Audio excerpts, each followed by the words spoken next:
हिंदुस्तान के हवाले से हमने बात की थी कि वहाँ की एक खातून जो है जिनका मोटापे का मसला था, उन्होंने कई दफ़ा ऑपरेशन करवाए थे हिंदुस्तान में, लेकिन उनके ऑपरेशन हिंदुस्तान में नाकाम हुए।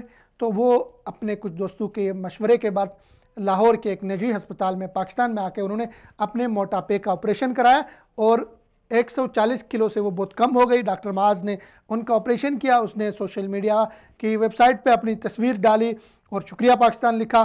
तो उससे एक तो ये है कि पाकिस्तान, नया जो पाकिस्तान है, उस पाकिस्तान में बाहर से लोग अपना इलाज कराने के लिए आ रहे हैं। ये इब्तिदा है, आगे इंशाल्लाह वो वक्त आएगा कि लोग पाकिस्तानी हस्पतालों से इलाज कराएंगे, लोग पाकिस्तान में आके अपने हमारे तालीमी इदारों से पढ़ के जाएंगे, पाकिस्तान से डिग्रियां लेके जाएंगे, लोग पाकिस्तान आएंगे, पाकिस्तानी फ़ौज से ट्रेनिंग लेके जाएंगे, अभी भी आ रहे हैं, लेकिन बड़ी तादाद में मगरबी ममालिक से भी आएंगे और लोग पाकिस्तान आएंगे और पाकिस्तान से कर्ज़े लेके जाएंगे। ये नया पाकिस्तान होगा इंशाल्लाह, जिसकी ये कैफियत होगी कि बाहर से इलाज के लिए भी लोग हमारे पास आएंगे और बाहर से तालीम के लिए हमारे पास आएंगे, बाहर से अस्करी ट्रेनिंग के लिए हमारे पास आएंगे, बाहर से सयाह भी हमारे पास आएंगे नए पाकिस्तान में। ये एक मिसाल है कि हिंदुस्तान से एक खातून जिनका नाम मूली शासन था, वो पाकिस्तान आई और उन्होंने अपने मोटापे का ऑपरेशन किया। हिंदुस्तान में उसका ऑपरेशन नाकाम हुआ था, लेकिन पाकिस्तान में हमारे डॉक्टर, काबिल डॉक्टरों ने उसका ऑपरेशन किया। उसका जो ऑपरेशन था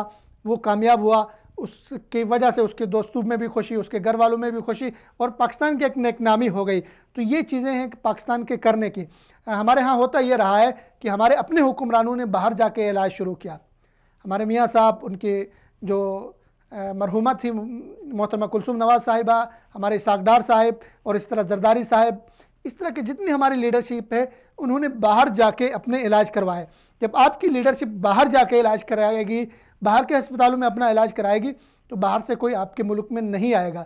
तो ये नया पाकिस्तान है कि इस तरह के मिसालें सामने आ रही है कि बाहर से लोग आके पाकिस्तान में अपना इलाज करवा रहे हैं। ये बहुत अच्छा है, इसको अप्रिशिएट करना चाहिए, इसको सराहना चाहिए। अगर